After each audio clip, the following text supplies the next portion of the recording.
Bom dia, tudo bem com vocês? Tudo bem? Olha, não sei se vocês sabem, mas eu vou lembrar, hoje é Dia dos Pais no Brasil, tá? Então, feliz Dia dos Pais a todos os papais aqui no Brasil. Meu pai, feliz Dia dos Pais. Se o senhor estiver assistindo esse culto, amo muito o senhor, viu? É bom a gente sempre honrar os nossos pais. E existe um mandamento. Se a gente honrar os nossos pais, qual que é a promessa que tem nesse? A nossa vida seria longa aqui na terra. E como Dia dos Pais, tem um pai que eu quero agradar muito. Meu pai físico. Eu quero agradar o meu pai. Meu Deus. Feliz Dia dos Pais, pai. Eu vou ser um filho obediente. Eu vou ser um filho que faz a sua vontade. Eu vou ser um filho que submete à sua direção. Porque não tem coisa que agrada mais a um pai do que um filho obediente. Verdade, papais? É. Quando os nossos filhos desobedecem, a gente fica triste. O amor não muda. É igual o amor de Deus sobre nós. O amor sobre nós não muda.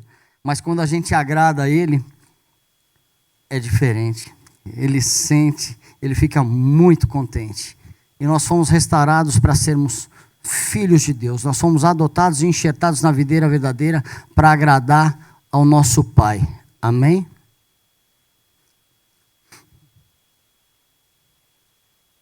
Queridos, nós temos uma palavra, temos um boletim. E qual que é o nome da palavra que está aí? Auto-engano. Confesso para vocês que estava lendo esse livro de 1 Coríntios, no capítulo 10, e fui completamente confrontado com esse versículo. Quando, no versículo 5 diz assim: contudo Deus não se agradou da maioria deles. Eu falei, poxa, o povo de Deus, e Deus não se agradou de quem? Da maioria deles. Nós hoje somos o quê? O povo de Deus. Daí eu falei, Senhor, o Senhor tem se agradado do meu estilo de vida? O Senhor tem se agradado da minha vida? O que eu tenho feito, o que eu tenho vivido, a liberdade que o Senhor já me deu, eu tenho colocado a vida do Senhor em prática a ponto de te agradar? Ou apenas eu sou alguém que está no meio do povo de Deus, mas eu não tenho características do povo de Deus? Daí eu comecei a estudar. E o Espírito Santo começou a ministrar na minha vida. E eu fui ler mais profundo, porque existe a possibilidade de nós estarmos aqui e de amanhã nós não estarmos com Ele, com amor. E isso para todos nós. E se eu estiver aqui, no meio do povo de Deus, parecido com o povo de Deus, e não estiver agradando ao meu Senhor, pode ser que eu não tenha me convertido. É sério. É sério. Eu posso estar me enganando. Eu posso estar travestido de crente e me enganando. Porque quais são os desejos do meu coração? Porque aquele que tem o Espírito Santo de Deus, quando vai agir de forma que não agrada a Deus, o sininho balança, fala com a gente, o Espírito fala, não, meu filho, esse não é o caminho. Esse caminho traz morte. Mas pode ser que eu ande junto com o povo de Deus, eu viva no meio do povo de Deus, só que a minha vida do lado de fora da igreja é completamente contrária à vontade de Deus. Completamente contrária a tudo aquilo que o Senhor já estabeleceu para que eu vivesse na terra. Porque o Senhor nos libertou do jugo do pecado. Esse povo que nós vamos estar lendo aqui daqui a pouco, o povo hebreu, eles eram escravos realmente de um povo. Eles foram levados escravos, eles ficaram lá no Egito e eles eram obrigados a fazerem trabalhos forçados. Hoje, no tempo que a gente vive, nós não somos mais escravos, nós somos libertos pelo poder do nome de Jesus Cristo de Nazaré. Mas no mundo em que eu vivia, eu era escravo do pecado sem saber e me achava livre. E quando eu olhava para um crente, eu falava, esse cara não pode fazer nada, tadinho. Ele é escravo. Mas, na verdade, é ao contrário. Eu era como se fosse um cachorrinho sem dono que andava na rua. E hoje eu tenho um dono que cuida de mim, que toma conta da minha vida e que me dirige. Fala, não, meu filho, se você for por esse caminho, é morte. Existe um caminho de vida e eu quero te direcionar. Não quero mais que você ande errante da forma que você andava. Eu quero transformar completamente o seu interior para que você reproduza o meu caráter por onde você passar. Tudo isso que eu estou falando para vocês foi o que o Espírito Santo ministrou no meu coração para a minha vida.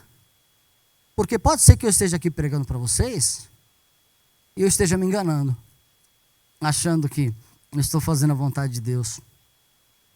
Mas qual que é a maior característica de um discípulo? É o amor.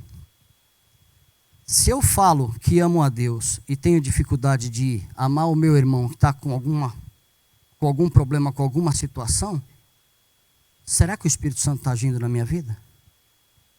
Se eu vejo o meu irmão cair e eu não faço nada pela vida dele, e eu não o confronto, eu não estou amando. Será que o Espírito Santo está agindo na minha vida?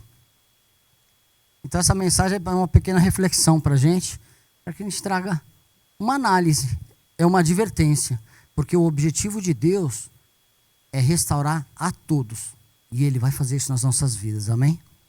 E Ele está nos advertindo e nos lembrando hoje para que a gente possa estar no centro da vontade dEle, e que nada impeça o agir de Deus através das nossas mãos, amém?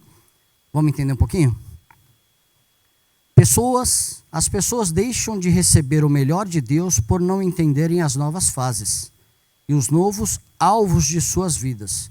Ficam paralisadas nos desejos do passado, em vez de ajustar os seus entendimentos para o momento atual.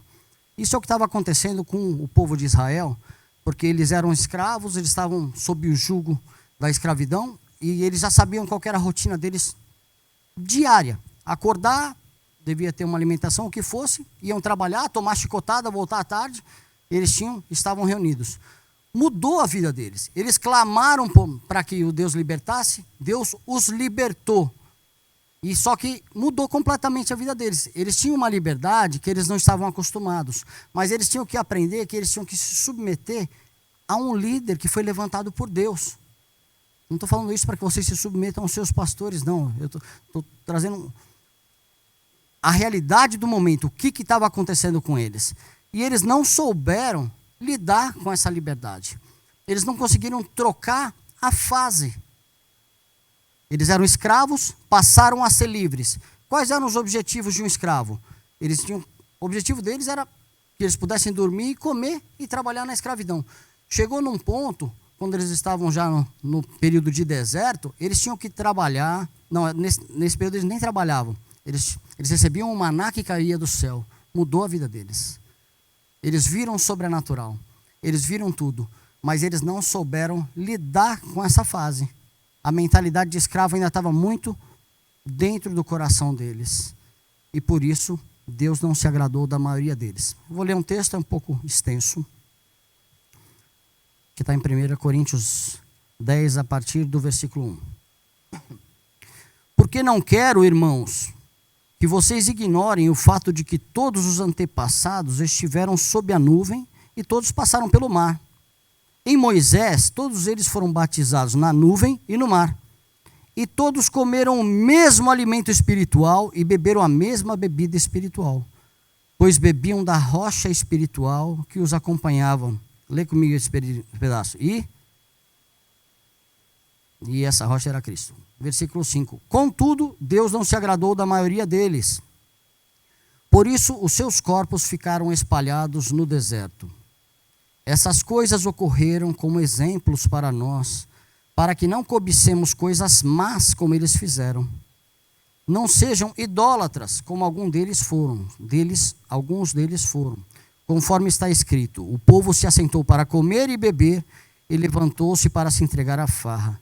Não pratiquemos imoralidade, como alguns deles fizeram, e num só dia morreram 23.000. Não devemos pôr o Senhor à prova, como alguns deles fizeram, e foram mortos por serpentes. Não se queixem, como alguns deles se queixaram, e foram mortos pelo anjo destruidor. Essas coisas aconteceram a eles como exemplos e foram escritas como advertências para nós sobre quem tem chegado os fins dos tempos. Assim, aquele que julga está firme, cuide-se para que não caia. O versículo 13 diz: não sobreveio a vocês tentação que não fosse comum aos homens. E Deus é fiel, Ele não permitirá que vocês sejam tentados além do que podem suportar. Mas quando forem tentados, Ele lhes providenciará um escape para que possam suportar. Vamos orar de novo. Deus, está aqui a Tua palavra e nós clamamos que o Teu Espírito ministre aos nossos corações. Queremos receber de Ti, queremos receber da Tua palavra, queremos que o Teu Espírito Santo nos convença, nos ensine, nos direcione, para que a gente não venha desagradar ao Senhor. Sê conosco em nome de Jesus. Amém. Amém, queridos? Então, a gente está lá em 1 Coríntios, o apóstolo Paulo, na sua primeira carta aos Coríntios, escrevendo uma advertência ao seu povo. Por que está escrevendo essa advertência? Porque pode ser, ou possivelmente estava acontecendo, que o povo estava desagradando a Deus também. E Paulo estava vendo. E hoje, de alguma forma, será que é diferente? Pode ser que não. Pode ser que a gente continue estando dentro da igreja e muitas vezes a gente não está agradando o Senhor. Você está falando de salvação? Não, não estou falando de salvação. Estou falando de não agradar o Senhor. Mas quem nos convence do que é certo e o é errado é o Espírito Santo de Deus. E aquele que declarou o Senhor como seu Senhor e Salvador tem o Espírito Santo de Deus. Portanto, se tiver uma circunstância, uma situação que for duvidosa, o Espírito Santo fala: não. Você vai mexer com idolatria? Não. Vai mexer com pornografia? Não. Vai mexer com murmuração? Não. O povo de Deus murmura? Murmura. O povo de Deus fala mal? Fala mal. O povo de Deus idolatra? Hoje, no mundo gospel? Idolatra. Você está julgando? Não, estou fazendo um report. Do meu ponto de vista, posso estar errado, não é absoluto. Pegue só o que vocês quiserem pegar e que o Espírito testificar no coração de vocês. Mas o que está na palavra é o risco que o apóstolo Paulo estava trazendo para uma igreja em Coríntios de um problema que havia acontecido com o povo hebreu. E acontece, no meu ponto de vista, até hoje. Então, para que a gente não venha viver num engano de achar que está tudo bem quando não está, o Senhor está nos trazendo uma advertência para que a gente possa sondar a nossa base e sondar o nosso coração. Quanto eu amo, vai falar muito de mim. Quanto eu me entrego pelo reino, vai falar muito de quanto o Espírito Santo está dentro do meu coração. Quanto eu me preocupo com o meu irmão.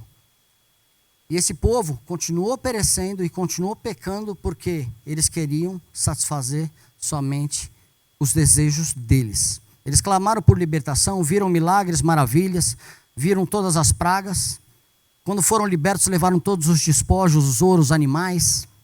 E mesmo assim, o foco da vida deles era somente eles. Se o foco da minha vida for somente eu, tem alguma coisa que eu preciso rever. Se o foco da minha vida for somente eu, tem alguma coisa que eu preciso rever. Se eu venho à igreja para resolver o meu problema, a princípio não tem problema. Mas se isso é uma constante na minha vida, tem um problema. Eu não estou conseguindo enxergar aquilo que Deus já me deu, a liberdade que Deus já me deu, para que eu possa ser esse instrumento e um corpo vivo. Deus não precisa de um corpo que não faz a vontade dele. Mas Ele quer que todos se salvem. Então tudo que nós já recebemos, a gente tem que abrir a boca e dar. Tudo que é aquilo que a gente já tem de vida, a gente tem que abrir a boca e dar. Não importa se eu estou com o pé quebrado, eu vou orar para quem está com o pé quebrado.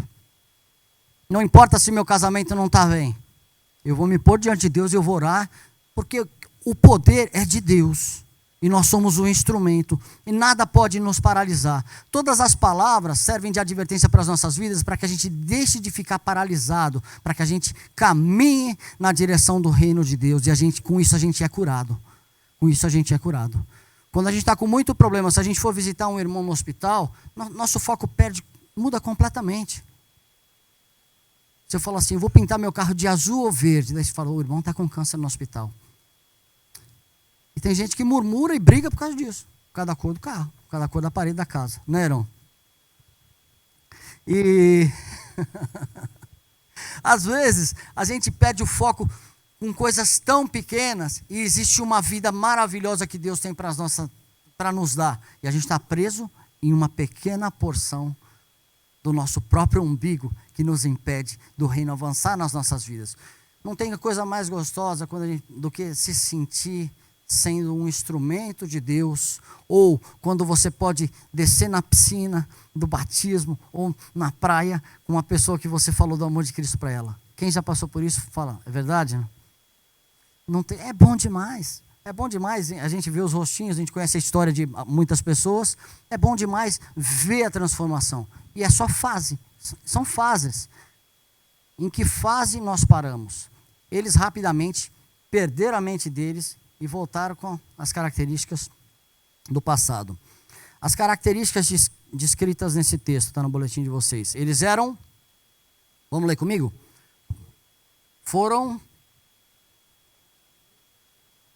Vamos lá. Todos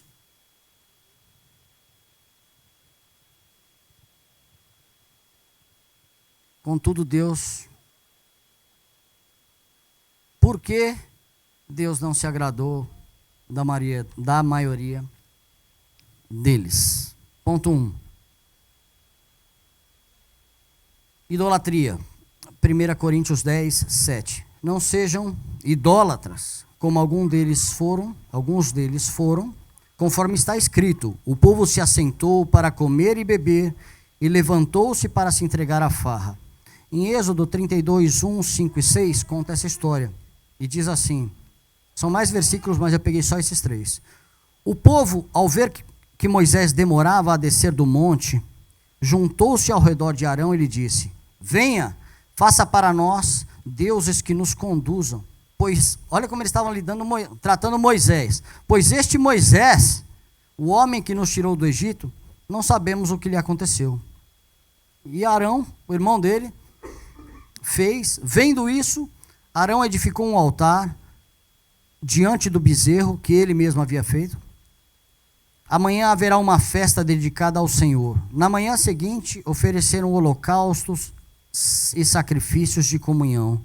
O povo se assentou para comer e beber, levantou-se para se entregar à farra. Eles pegaram todos os despojos do Senhor, perderam o foco do tempo que Deus tinha dado, porque Moisés subiu para falar com Deus, e eles falaram: cadê Moisés? Eles perderam a fé, perderam tudo, e falaram: a gente precisa de um Deus. Existe um vazio dentro do homem que pode ser preenchido só pelo Espírito Santo de Deus. E quando a gente não enche ele com o Espírito Santo de Deus, a gente vai encher ele com qualquer outra coisa. Moisés demorou, no ponto de vista deles, e eles pediram para Arão: faça um bezerro. Eles pegaram toda aquela restituição, derreteram, fizeram um bezerro e adoraram. Perderam o foco. E a Bíblia diz que eles se entregaram à farra. Ponto 2. Porque Deus não se agradou deles? Por causa da imoralidade. 1 Coríntios 10, 8. E não pratiquemos imoralidade, como alguns deles fizeram, e num só dia morreram 23 mil. Números 25, 1 e 2. Enquanto Israel estava em Sitim, o povo começou a entregar-se à imoralidade sexual com mulheres moabitas, que os convidavam aos sacrifícios de seus deuses. O povo comia e se prostrava diante dos seus deuses. Imoralidade. Quando Paulo está ministrando para os coríntios, vocês acham que estava acontecendo isso lá na igreja de Coríntios? O que vocês acham? Imoralidade sexual. Uma vez uma pessoa me deu um número, eu vou falar esse número, mas eu não tenho uma estatística exata não, mas que fala que 30% dos homens crentes têm problema de pornografia. Eu acho que era mais alto, mas eu vou deixar assim, não sei se será 70%. Mas se fosse 10%, já era muito. Fosse 10%, já era muito. Nós somos aqui 100 pessoas, 50 homens. 30% seria 15 sujeitos. Gente, é muito sério. Antigamente era mais complicado, hoje é muito fácil. O diabo vem e lança uma seta. Todas as vontades e os desejos da nossa vida pregressa, do nosso passado, tem que morrer. Tem que morrer completamente. Senão, quando a gente se sente livre, a gente acha que eu já estou salvo, está tudo beleza. Está nada. Toma posição não. Não toma posição para ver. Tem consequência. Tem consequência. Como nós olhamos as nossas irmãs. Eu aprendi isso muito lá atrás com o pastor Júnior. Eu olho para as minhas irmãs como se elas fossem minhas irmãs. Quando você vê uma mulher bonita na rua, olha para ela e fala, olha, pode ser sua ovelha ou sua irmã. Muda a mentalidade. Reprograma a sua mente. As irmãzinhas também, viu? Olha, você vê esses cantorzinhos com essas calças esquisitas. A imoralidade entra de uma forma sutil, e sabe o que é pior? As coisas de Deus não trazem peso, mas as coisas da carne nos trazem satisfação. A nossa carne, ela não converte não, traz satisfação. E sem perceber, o povo vai se enrolando, o povo vai se enrolando, o povo vai se enrolando. E o que Deus tem para as nossas vidas, a gente acaba sendo roubado por uma característica ou outra. Características do velho homem, do velho macho, tem que morrer completamente. Todas as nossas características do passado tem que morrer. Tem que morrer. E se eu não matar ela a cada manhã, eu mato o espírito a ponto de me tornar insensível e de achar. É exagero. Daí as coisas do Senhor que são prazerosas passam a ser peso, passam a ser um conjunto de regras para a minha vida. Deus não tem isso para a gente, nós somos livres. Nós somos completamente livres. Então a idolatria tem que cair por terra. A imoralidade tem que cair por terra. Olha o ponto 3, eles duvidaram do poder de Deus. Quem já perguntou para Deus, será que Deus existe mesmo?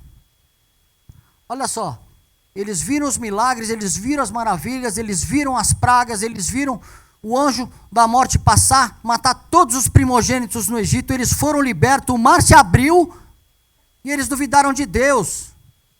Eles duvidaram de Deus. Nós já vimos muitas coisas, já fomos libertos, já fizemos tanta coisa, e tem hora que fala, eu acho que Deus não está ouvindo minha oração não. Será? Duvidar de Deus, colocar o Senhor à prova, não agrada a Deus. 1 Coríntios 10, 9. Não devemos pôr o Senhor à prova, como alguns deles fizeram e foram mortos por serpentes. Êxodo 17, 2 e 7. Por essa razão, queixaram-se a Moisés e exigiram, dê-nos água para beber. E ele respondeu, por que se queixam a mim? Por que colocam o Senhor à prova? E você sabe, a água saiu e chamou aquele lugar Massá, Meribá, porque ali os israelitas reclamaram e puseram o Senhor à prova e duvidaram. O Senhor está entre nós ou não está? Eles perderam completamente a sensibilidade. Eles perderam completamente a sensibilidade. Se a gente ainda tem essa prática, se a gente acha que Jesus não pode mudar, não tem poder para transformar as nossas vidas, muitas vezes a gente está colocando o Senhor à prova. E pode ser que Ele não esteja se agradando de nós. Se eu consigo enxergar a máxima, que Deus não muda, então eu tenho que entender que quem tem que mudar é a minha forma de enxergar Deus, a minha forma de compreender Deus, porque aí eu vou enxergar o que Ele pode fazer na minha vida. Porque se Ele é o Todo-Poderoso, Ele não está fazendo nada na minha vida, quer dizer que eu não estou seguindo os caminhos, eu não estou enxergando aquilo que Ele já fez e aquilo que Ele está fazendo, e eu não tenho nem ideia daquilo que Ele quer fazer. Na outra pregação que eu trouxe, eu falei de alvo. Qual que é o meu novo alvo? O alvo, quando eles estavam no deserto, era ser liberto. Eles foram libertos, eles não pegaram um novo alvo para a vida deles. O meu alvo, no passado, era um. Casei, daí eu cheguei aqui e conheci o Senhor. Qual que é meu novo alvo? sendo um ser espiritual, sendo o corpo de Cristo. Aquele povo não entendeu que eles tinham que passar pelo deserto, eles iam chegar em Canaã, a terra que manava leite e mel, que eles iam ter que trabalhar. Eles não traçaram isso como alvo na vida deles. O alvo era ser libertos. Foram libertos da escravidão, sobrou tempo. Eles não pegaram um novo norte, um novo caminho. Falou, eu vou chegar em Canaã. Eles não fizeram isso.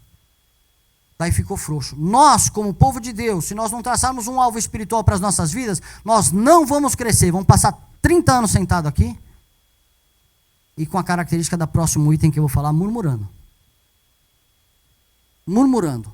Porque nós temos que ter um alvo espiritual. Eu quero ser um instrumento de Deus, eu quero ser transformado pelo poder de Deus, eu quero que todas as pessoas que passem pela minha vida possam ouvir do amor de Deus e que o meu testemunho seja fiel à palavra de Deus. Esse é meu alvo. Quero ser um instrumento de Deus. Ah, você quer ser pastor? Não estou falando de cargo na igreja, não. Estou falando de vida com Cristo. De vida com Cristo, onde nós estivermos. Onde nós estivermos. Agora, se nós não tivermos esse alvo, a gente vai vir aqui para ser telespectador de culto. Telespectador de culto. Da mesma forma que por onde Jesus andava, tinha a multidão que andava ao redor dele. Sabe para quê? Para ver os milagres. Para ver os milagres, para ver, está acontecendo alguma coisa, eu vou lá. Está acontecendo alguma coisa. E o povo é curioso, eu também. Está vendo milagre, a perna cresceu, cabelo cresceu, e aí vai. Um milagre atrás do outro. Jesus não faz nada sem propósito. Se ele fazia para impactar, só que depois aqueles que se aproximavam, ele trazia a direção mais justa. E ele falava com parábolas, nem todos entendiam, mas aqueles que queriam entender a parábola iam atrás dele. Mestre, o que é isso que o senhor quis dizer? Daí ele trazia o ensino para que eles pudessem ser completamente transformados. Como igreja, a gente precisa mudar a nossa mentalidadezinha. Qual que é nosso alvo? Na última vez que eu preguei, eu perguntei. Qual que é o seu alvo espiritual? Qual que é? Pensa aí. Pensa aí, Luma. Qual que é seu alvo espiritual? Não precisa falar, não. Aonde que você quer estar? O quanto você quer fazer? Quanto eu, Márcio, quero fazer? O quanto a minha alma enferma e impede que o reino avance na minha vida e na vida daqueles que estão ao meu redor? Muitas vezes eu passo por isso. Nós todos passamos, nós somos todos iguais, sabia? O que vai diferir é a quantidade que... A ideia é que não tem diferença. Mas a quantidade que a gente quer fazer a vontade de Deus. Deus não falou assim, vem para mim que eu vou curar todos os seus probleminhas, vou cuidar de todos os seus probleminhas. Mas ele falou, vinde a mim, quem está cansado, sobrecarregado, e eu vos aliviarei. Depois ele fala que a gente tenha bom ânimo. Ele falou, vem para mim que eu vou te dar capacidade para que você passe por dificuldade descansando em mim. Eu vou te dar capacidade para que você passe pela luta dando glória a Deus. Cantar, essas partes a gente canta. Eu vou passando pela prova, dando glória a Deus. Vai sim. A hora que chega a prova já começa a murmurar. Cantar é fácil, porque a gente canta sem pensar. Mas se a gente pregar só os louvores que a gente canta, todo mundo vai converter, se aceitar. Nós cantamos 3 hoje que fala de luta. Os 3 primeiros. Fala de luta, mas que fala de descanso na presença do Senhor. Só que daí, às vezes, a hora que chega a luta, o novo Márcio sucumbe e vira velho Márcio. Começa a agir igual ao passado. Mas na hora da luta, que é a hora de a gente falar assim, estou cheio do Espírito Santo de Deus. Vamos lá, vamos encarar esse negócio. É fácil? Não, para isso eu mato a minha carne, mato a minha alma, mato a minha vontade, oro a Deus e falo, Deus, quando sou fraco é que eu sou forte, o Senhor pega, me levanta, me coloca de pé, vamos lá meu filho, porque eu vou vencer essa batalha para você. Você não consegue vencer, sozinho. Se a gente for fazer a obra na força do nosso braço, ou qualquer outra coisa na força do nosso braço, nós vamos sucumbir e pôr culpa em Deus ainda, vai desagradar Ele 2 vezes. Então, o que eu tenho que fazer? Sou livre, tenho um novo alvo. Irmãos, em nome de Jesus, trace um alvo espiritual para a sua vida. Traça um alvo espiritual para a sua vida. Traça um plano. Deus, hoje eu estou aqui, te conheço tanto, já li tantos livros da Bíblia, então daqui tanto tempo eu quero ter lido toda a Bíblia, quero ter feito tanto, quero ter conhecido mais do Senhor, quero fazer mais a sua vontade. Vamos tirar o foco da nossa pequena luta passageira, que A nossa é passageira porque nós vamos passar. Com 85, 90 anos a gente vai passar. Mas por mais que ela pareça grande, vamos descansar no Senhor que Ele vai trazer esse renovo para as nossas vidas. Amém? Ponto 4. Esse povo murmurou. 1 Coríntios 10, 10. E não se queixem, como alguns deles se queixaram e foram mortos pelo anjo destruidor. Números 16, 41, 44 e 45. No dia seguinte, toda a comunidade de Israel começou a queixar-se contra Moisés e Arão, dizendo: vocês mataram o povo do Senhor. No 44 diz assim: e o Senhor disse a Moisés: saia do meio dessa comunidade para que eu acabe com eles imediatamente. Mas daí sabe o que Moisés fez? Ele e Arão, mas eles se prostraram com o rosto em terra. Ou seja, o povo estava murmurando, reclamando de Moisés, e Deus falou assim para Moisés: sai do meio que eu vou exterminar com todos. Ele e Arão clamaram pelo povo: não, Deus, não faz isso não. Puseram rosto em terra. Deus ouviu, mas mesmo assim morreram 14 e tantos mil. Pega esse livro de números e lê esses detalhes. Morreram muitos, mas Deus, porque a praga cessou.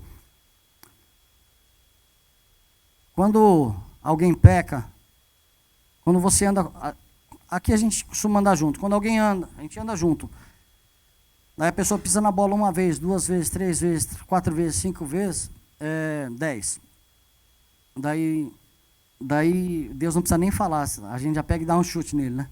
Mas não é essa a vontade de Deus para as nossas vidas, não. A gente tem que interceder até o retorno. Até o retorno, até que a pessoa fique firme e volte. Porque hoje o Espírito Santo habita em nós e nós temos essa ferramenta, a menos que a pessoa não queira mesmo. Mas a gente não pode desistir uns dos outros, a gente tem que lutar uns pela vida dos outros, assim como fez Moisés e como fez Arão. Porque se fosse eu, Moisés e Arão, eu acho que eu já tinha dado uma varada na rocha, na cabeça de alguns deles, assim, com amor, para ver se mudava e tal. Porque eles tinham todos os motivos para a hora que Deus falou: se afasta deles, para eu destruir. Daí Moisés falou: vai lá, Deus, acaba mesmo, que esse povo é casca mesmo. Pensa num povo difícil. Já viram tantas coisas, já fizemos tantas coisas junto com eles, e eles continuam com essa vida de teimoso, feito uma vaca empacada. Então, mata mesmo, mas não. Eles foram clamar, eles foram pôr a boca no pó, e nós temos essa responsabilidade de clamar uns pela vida dos outros. Uns pela vida dos outros. Vocês por nós, nós por vocês, para que todos venhamos ser salvos, para que todos venhamos ser restaurados. Amém? Sem desistir. Mas a murmuração tem que secar no meio do povo. A reclamação tem que morrer. Quando nós fazemos as nossas reuniões, às vezes começam bem as reuniões. Um churrasco, daí até que fala: pô, você viu o pastor Márcio? Daí começa, daí vai. Pega só a avenida. Daí já tem aquele que o pastor Márcio teve um tratamento na semana, daí vai. Daí atropela o pastor Márcio. Beleza. Daí Deus vem falar assim: pô, sai daí para matar esses caras. Eu falei: não, Deus, pelo amor de Deus, não mata meu irmão não. Foi tanto trabalho, comemos tantos quilos de sal, tanta picanha para a gente ficar assim. Agora a gente não pode nem comer picanha com sal. Mas, então não mata esse povo não. Deus não faz isso, mas a gente tem que prestar atenção. Murmuração é linguagem do deserto, murmuração é linguagem do mundo, reclamação. Moisés fez. Daí depois o povo, Moisés está querendo matar o povo no deserto. Tem um quadradinho no boletim de vocês, que diz assim: essas características demonstravam que esse povo não tinha um novo propósito, ficaram presos no passado. E o próximo quadrado, vamos ler junto? Vamos lá.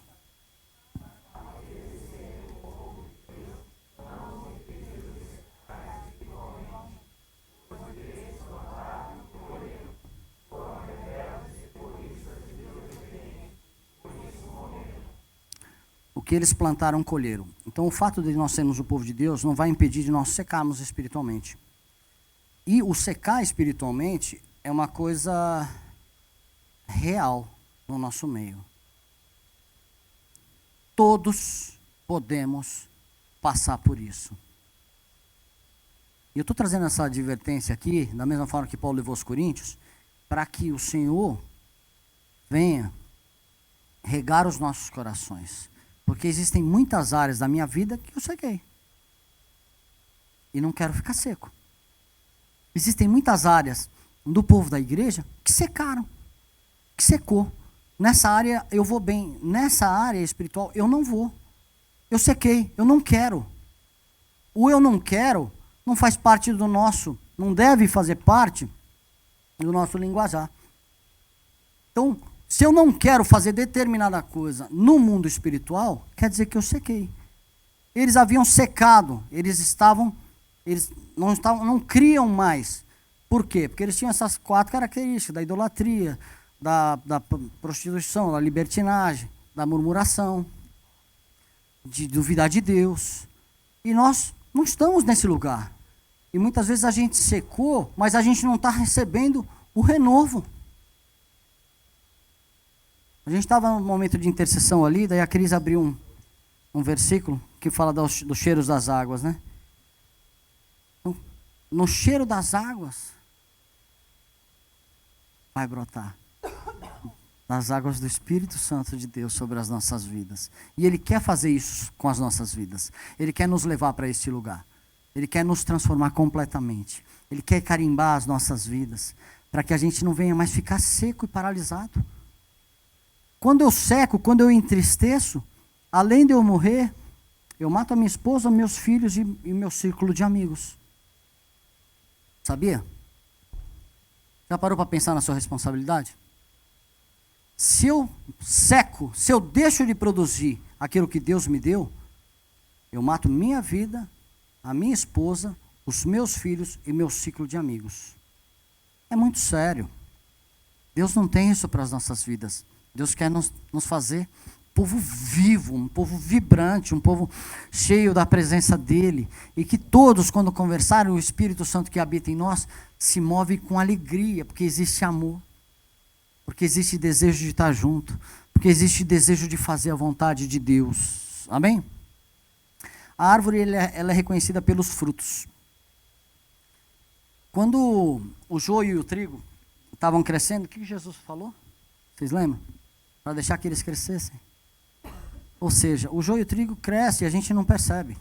Então dentro da igreja, pode estar crescendo tudo que é tipo, mas vai chegar uma hora que nós vamos ver o fruto. E a árvore, ela é reconhecida pelos frutos. Ela é reconhecida pelos frutos. Que fruto que eu tenho dado? Né? Jesus tinha 12 discípulos. Um deles era o diabo. A Bíblia diz, não sou eu não, tá? Será que Judas sabia que ele seria o traidor? Quando eu levo minha cabeça para esse lado, eu falo, Deus, eu não quero ser Judas não, né? Tá me enganando. Eu quero ser aquele que está deitando no teu colo, João. Quero ser aquele que faz a sua vontade, entendendo ou sem entender. Amém? Paulo adverte os coríntios. Essas coisas aconteceram a eles como exemplos e foram escritas como advertências para nós, sobre quem tem chegado o fim dos tempos. Assim, olha que interessante esse versículo 12. Assim, aquele que julga está firme, cuide-se para que não caia. Se eu for julgar estar firme e cuida para que não caia, quer dizer que eu corro o risco de passar por todas essas coisas também. Nós todos corremos esse risco. E Deus não quer que ninguém caia, que todos permaneçam em pé. E no versículo 13, tira uma desculpa esfarrapada que muitas vezes a gente dá. Não sobreveio a vocês tentação que não fosse comum aos homens. E Deus é fiel, Ele não permitirá que vocês sejam tentados além do que podem suportar. Mas, quando forem tentados, Ele lhes providenciará um escape para que possam suportar. Ou seja, por que aconteceu, irmão? Rapaz, a carne é fraca. Carne é fraca, pastor. Daí, não aguentei. Mentira. Do diabo. Mentira. Cara de pau. Mentira. Porque não tem tentação, não tem provação maior do que a gente possa suportar. E Ele mesmo nos dará o escape. Mas, para que a gente receba o escape do Senhor, eu tenho que estar sensível àquilo que Ele vai falar na minha vida. Sensível àquilo que Ele vai trazer para a minha vida. E por isso esse povo pereceu. O objetivo é que todos se salvem, ninguém se engane pensando que pode ter uma vida dupla e morar com o Senhor. Quem vive na prática do pecado está enganando a si mesmo, porque de Deus não se zomba. Tudo aquilo que o homem semear, isso também colherá. Paulo está chamando a igreja de Coríntios à responsabilidade, pois não quer que todo o investimento venha a ser perdido. Eles eram idólatras, imorais, duvidaram e murmuravam, e a murmuração continuava. Quero ler com vocês, não está no boletim, vamos ler aí, quem puder abrir, João 6, a partir do versículo 60.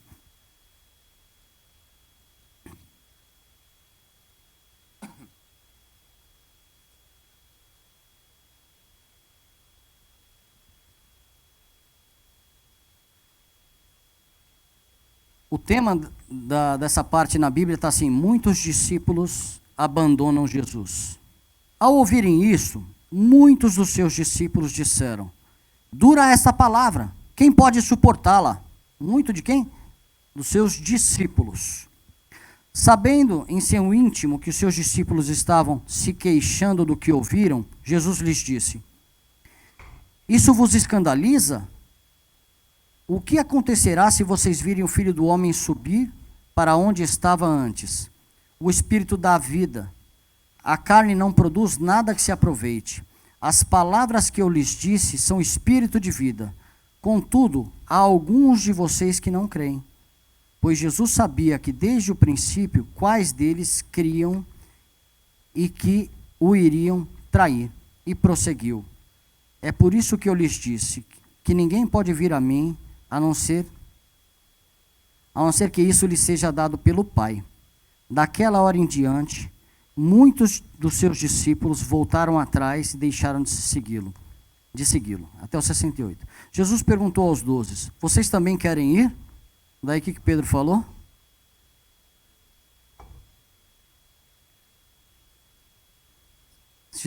Pedro respondeu: Senhor, para que iremos? Tu tens as palavras de vida eterna. Ou seja, a Bíblia está relatando que muitos discípulos de Jesus deixaram de seguir ele, porque acharam a palavra dura. Imagina, hoje, não pode acontecer? Pode acontecer da mesma forma. Muitos dos que se dizem discípulos, ou não, podem deixar de seguir Jesus Cristo. Pode estar dentro da igreja. Então o título dessa palavra é auto-engano para quê? Para que nós não nos enganemos. E se tem características do velho homem nas nossas vidas, a gente vai deixar aqui nesse altar hoje. A gente vai orar e a gente vai deixar aqui nesse altar hoje, porque o Senhor quer restaurar completamente as nossas vidas. Tem um versículo que está no contexto da ceia, que está no boletim de vocês, que é 1 Coríntios 11, 31. Mas, se nós examinássemos a nós mesmos, não receberíamos juízo. Muitas vezes eu me coloco como juiz e tenho dificuldade de examinar o meu coração. O Senhor não quer que eu receba juízo. O Senhor não quer que nenhum de nós receba juízo. Ou que no dia do juízo, Ele possa falar assim: servo bom e fiel, entra no gozo do seu Senhor. Mas que não venha a ser aquele juízo.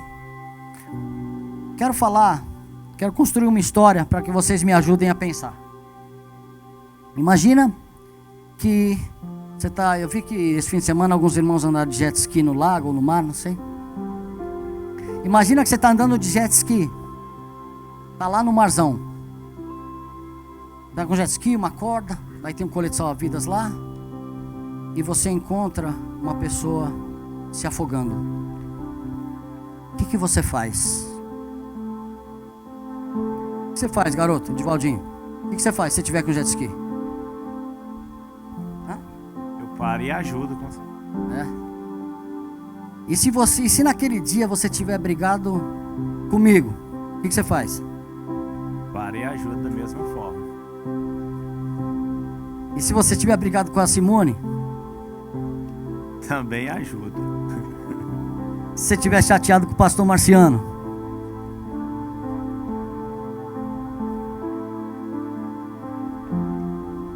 Existem milhões de milhões, deixa eu falar de bilhões de pessoas que estão morrendo todos os dias. E quando eu estou chateado com alguma coisa, eu deixo de jogar boia salva-vidas. É a mesma coisa. Eu deixo de resgatar uma vida. Eu deixo de fazer um princípio espiritual porque eu estou chateado com a Luciana. Eu me torno um infrutífero porque eu estou sendo fiel a uma chateação minha. Deserto. Deus não se agrada disso. Eu deixo de trazer vida para o próximo porque eu estou chateado com a igreja. Nós temos vida, nós temos palavra, nós temos o Espírito Santo de Deus que habita em nós, e a gente deixa de ser produtivo por causa de uma chateação, porque eu não consegui pagar a conta, porque eu estou com problema com a imigração, porque eu briguei com meu marido, eu briguei com a minha esposa, estou triste com meu filho, meu chefe é difícil. Eu paro completamente e volto a agir igual eu agia quando eu era escravo. Isso tem que cair por terra em nome de Jesus das nossas vidas. Existem muitas vidas aí, a gente pode ser um corpo muito ativo, um corpo muito vivo, que pode resgatar milhares de milhares de milhares de pessoas e levar para a presença de Deus, mas as nossas chateações nos impedem.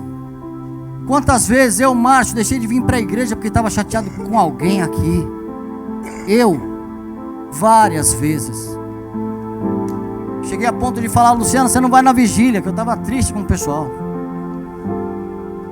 Eu me mato porque estou triste, estou sendo fiel ao meu umbigo. Isso tem que cair por terra nas nossas vidas. Isso não agrada ao Senhor. O que agrada ao Senhor é a gente se colocar à disposição de realmente ser essa ponte sobre as águas. Cantar, a gente canta. Cantar é fácil. A gente precisa viver, igreja, em nome de Jesus. O Senhor quer transformar as nossas vidas. Ele quer derramar dessa água sobre as nossas vidas. Eu gostaria que nós fizéssemos uma reflexão, que a gente analisasse como está a nossa vida, quão produtivo eu tenho sido para o reino, ou não. Quanto eu tenho empurrado pessoas que tentam se aproximar de mim para falar do amor de Cristo. Quanto eu tenho me distanciado do amor de Cristo. Tem muita vida dentro de nós. Tem muita vida dentro de nós. E eu me chateio e me pego. O sonho de Deus, eu vou falar que é o meu sonho, é que nós sejamos uma igreja viva. Não é a nossa igreja local não, mas é o corpo de Cristo espalhado pela face da terra. Um corpo que anda, que não deixa uma chateação parar o reino. Quando para o reino na minha vida, eu começo a morrer. Eu lembro da vez que fiquei parado por uns 6 meses de GE, eu estava morrendo, eu não estava aguentando. Estava morrendo, eu falei: Deus, para isso que eu fui chamado. E não tem coisa maior e melhor do que poder fazer a vontade de Deus, igreja. Não tem coisa maior e melhor. Sabe o que a gente faz quando a gente paralisa? Te deixa a pessoa se afogar lá fora, lá no mar. Sim, passando de jet ski, vai falar: estou com raiva, que morra também, já estou morto. É assim que a gente age, sem perceber. Sem perceber. Mas se a gente conseguisse enxergar a quantidade de vida que tem dentro de nós, nós não íamos reter só para a gente, e a gente ia colocar em prática nas nossas vidas. Agora, quando eu sou egoísta nesse ponto, eu desagrado a Deus.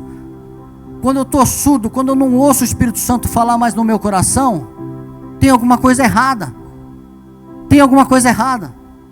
Quando eu vejo meu irmão caído e eu não tenho amor para levantar meu irmão, tem alguma coisa errada. Que raio de evangelho é esse, gente? Que raio de posicionamento em Cristo é esse? Quando eu não consigo ajudar o meu irmão, quando eu não tenho amor, quando eu não me preocupo com o meu irmão que não tem o que comer, ou que não tem uma necessidade, ou que tem uma necessidade. O evangelho é prática, é pôr a mão em prática, é clamar para o Espírito Santo que Ele nos dê a revelação e a gente vá e levanta e ser esse instrumento. Quem sonha em ser uma igreja viva? Deus, o Senhor está ouvindo eles, uma igreja viva, cheia do Espírito Santo de Deus, cheia de amor para dar, que abre mão do seu tempo, no meio de um jogo. Bem, agora me ligaram, agora não vou atender agora. Gente, vamos colocar essa vida que é o Espírito Santo de Deus para fora, tirando todos os empecilhos da idolatria, da murmuração, da dúvida de Deus, da imoralidade sexual. Eu creio que desses itens, alguns a gente passa livre com facilidade, mas da paralisia a gente não passa não.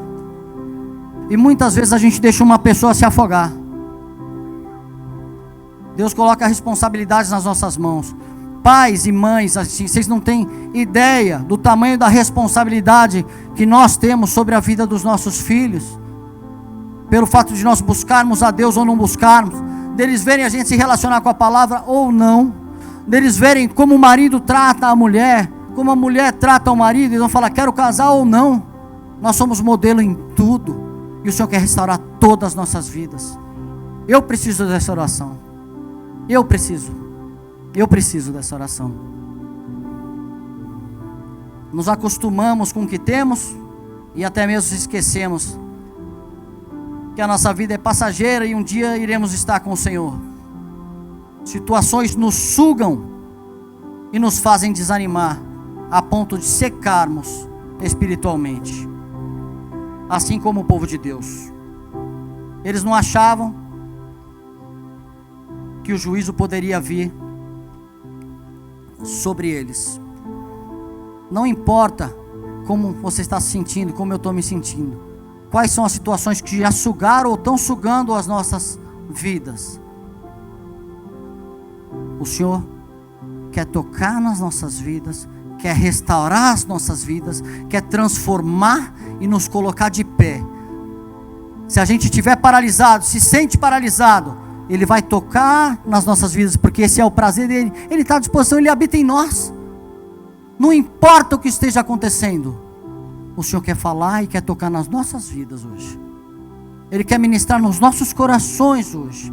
E eu quero essa ministração, eu quero essa transformação, eu quero esse toque, eu quero tudo que é espiritual para a minha vida. Eu quero ser completamente transformado, a ponto de olhar para o céu, Senhor, faça a tua vontade na minha vida.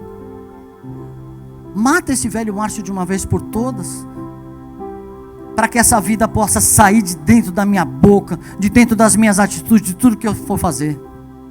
Amém?